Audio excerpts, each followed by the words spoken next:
YouTube, Quinn Wade coming to y'all with that instant analysis on the Golden State Warriors barely winning against the Detroit Pistons. Malik Beasley had a great three at the top of the key, and he's been hot. And he made a three in the fourth quarter to keep putting pressure on the Golden State Warriors to close this one out. Obviously, he missed the three to tie the game. Cade missed a free throw, then he missed another free throw, but they still had a chance to tie to go in overtime. Just wasn't meant to happen and just didn't happen because the Warriors win 107-104. They needed this win as they go to 19-18 because they're in the Western Conference. They got to get as many wins as they can get because they can be knocked out even if they're above 500. But the Pistons go to 19-19. They are one of the surprise teams this year to be winning.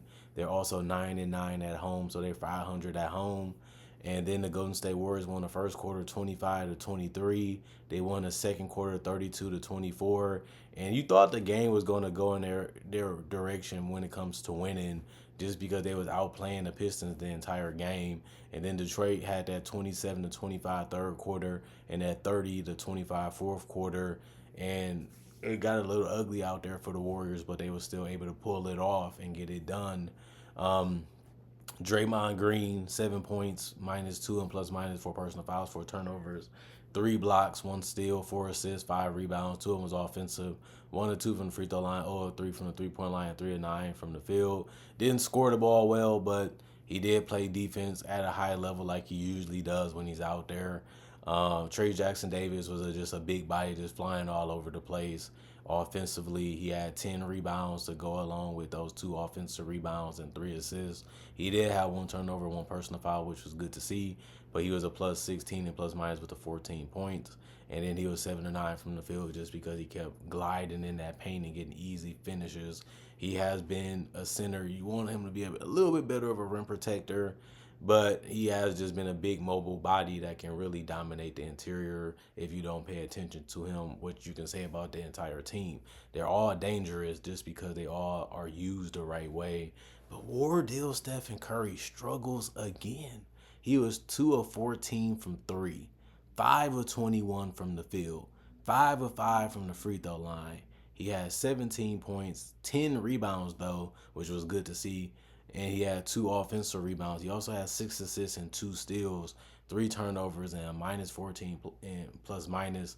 He hasn't looked like that superstar player that he usually looks like. Now, he has games where he looks like incredible. He looks amazing. He looks like one of the best players in the league. Then he has games like this, and it's frequent this year where he just looks like another player in the league.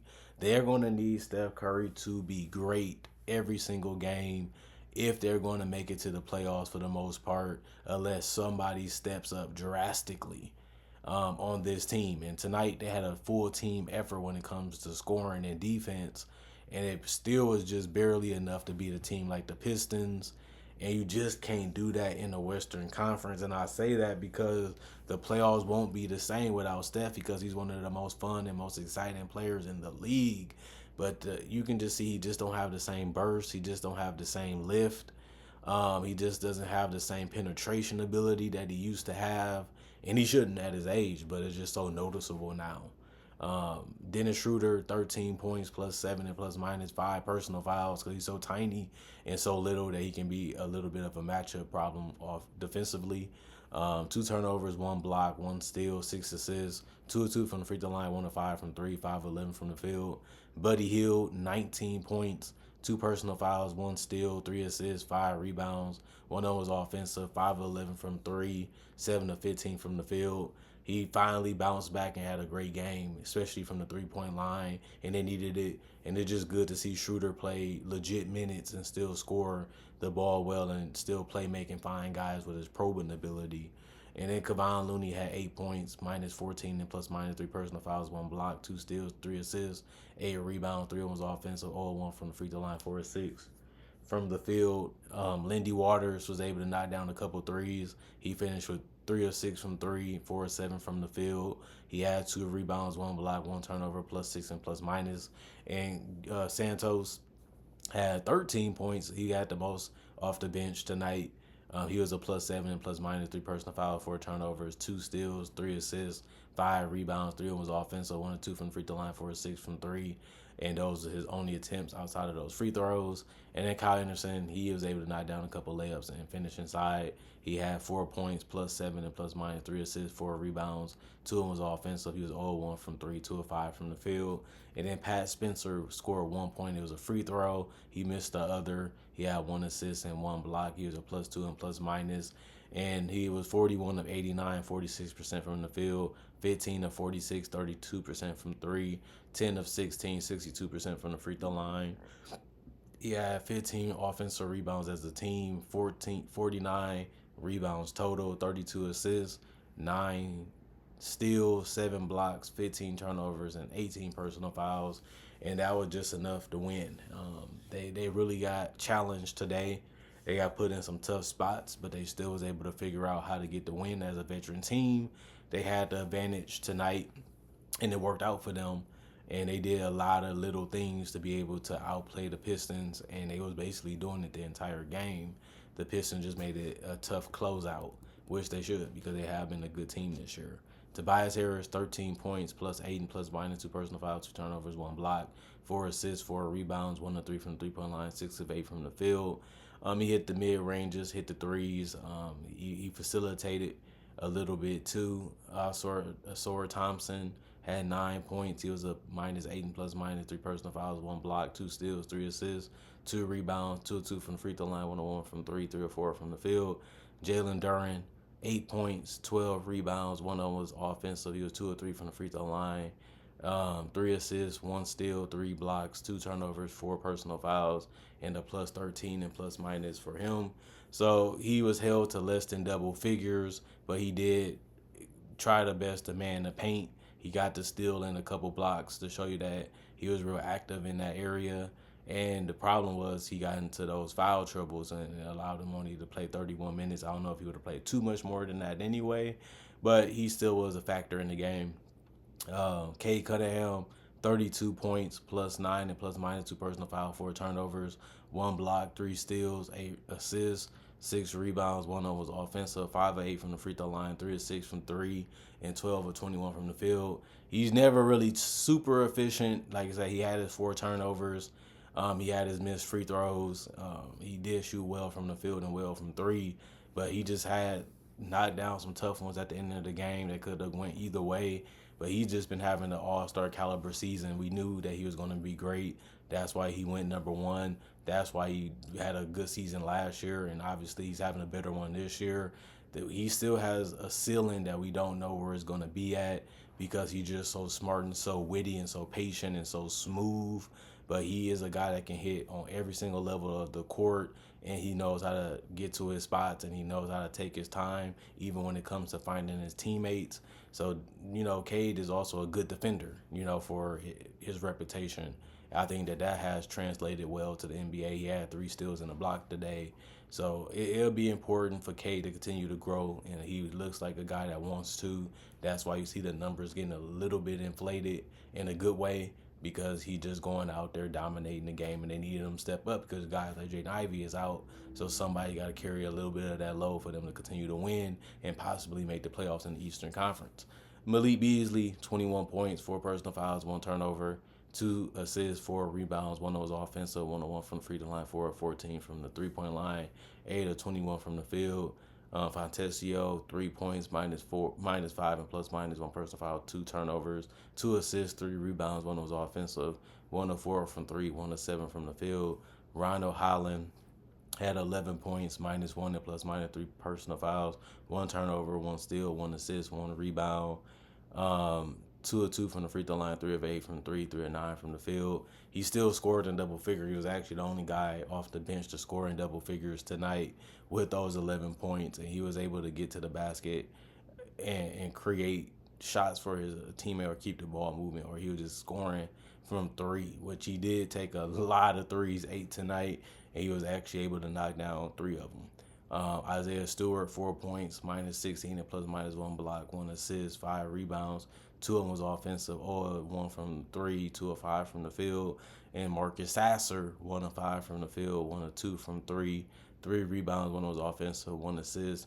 2 turnovers, -10 and plus minus 3 points. And Wendell Moore, 4 minutes, he was a -5 and plus minus for them. The rest of the guys did not play either. It was ruled out with injuries or they didn't play because the coaches made that decision.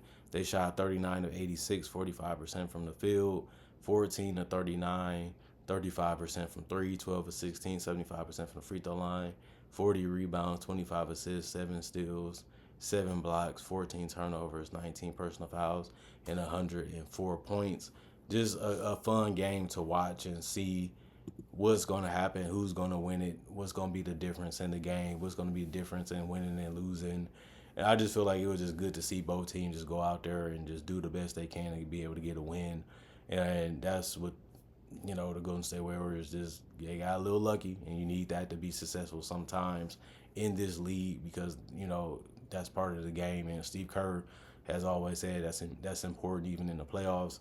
This team understands that because they won championships. They have been playing together. They've been having a small amount of new pieces here and there integrated into their system, and it's still working. They haven't been playing the best basketball lately, but they still been above 500 or close to it, and they don't really have too much to worry about. But they do have to start winning more now, more than ever. In that halfway point, games get shorter, runs get shorter because you don't have as much time to figure it out or to get it done because you're supposed to be already where you need to be. It was weird for them to trade for Shooter, but I think he'll continue to figure out how to be a positive for them, and I think he has been based off how he plays and based off his game. Can't really ask him to be nothing but himself because he's a veteran. I'm just going to try to fit as best as I can. I'm going to do the best I can to play my game and try to make sure you guys can play off of it, and the same thing can happen for us as a team. Y'all play well off of me. I play well off of y'all. That's all I can offer y'all because y'all are interested in me because of what I can do. And he's doing what he does. It's just not as putting him over the top as people thought that it could. They need this, they need this, they need this, they need that. Teams are not just going to help a team continue to win. This team is a dynasty. People want to see this dynasty ended. Obviously, they feel like they can win one more title. I think it's a possibility depending on who they get or what happens in the future.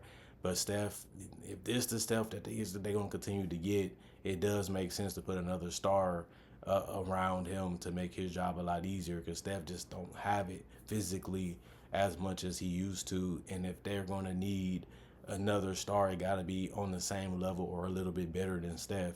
Steph might have to go back to when they needed KD to be the best player on the team offensively and sometimes defensively to be able to win championships just because of how he's been playing lately. Like, teams have focused and geared their defense to taking Wardell out the game, and it's possible. And they showed that tonight, but they still showed that this team can be very dangerous when it comes to scoring the basketball and spacing the floor and cutting. That even if you take Steph, if he makes the right read or he sees it early or just get off the ball quicker, this team can still score and they can use him as a weapon that way too, like they have shown in the past. So it's still not easy to take Steph out and still lose. It's possible, but this game just shows you that Steph had 17. The teammates stepped up all around them. They get the win. But we'll see when Kuminga and those guys come back how they continue to find ways to structure this team to be stern enough and be strict enough to keep this team playing a certain way. And that's what they need to do, just pattern their game and just lock it in and just say this is how we're going to play, win or lose, because this is the best way we can get the best wins out of this team and the best play out of this team.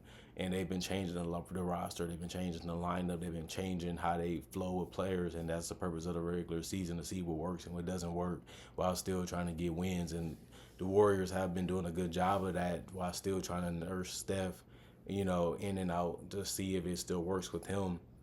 But he just hasn't really been a dominant player this year. And it's unfortunate because when the season started, it looked like he would be, but it just hasn't been the case, And it is what it is. They just have to accept that and continue to find ways to put the right parts around him and get that engine and that tune-up ready for another couple months to see if they can be able to get over that hump, which is winning, going on like a winning streak a couple times, just to get 3, 4, 5 games above 500 and lock in that top 6 spot in the Western Conference. It's gonna be hard. It's gonna be difficult. They already seeing that this year, but competition is rising up even in the West, and now they have to show that they're one of the better teams more consistently, and we'll see if they do that. Comment, like, subscribe, share, hit the notification bell for more analysis. And if you're new to the channel, do conversation videos just like this, just in different variety. Also do breakdowns with real footage of legends, current players, rookies, and future stars. Also do draft coverage and mock drafts too. And if you want to see more, I got over 3,000 videos that's already on my channel. Not only that, I also have my social media if you want to follow me and get different type of information or get to know me a little bit better or see different content that ain't basketball. My social medias are for that reason. Not only that, thanks for watching. I appreciate you guys putting analysis in your day, me in your day, something that y'all want to see every day, and being real good fans. I need y'all to continue to support me the way y'all been supporting me the last 10 plus years that I've been doing this.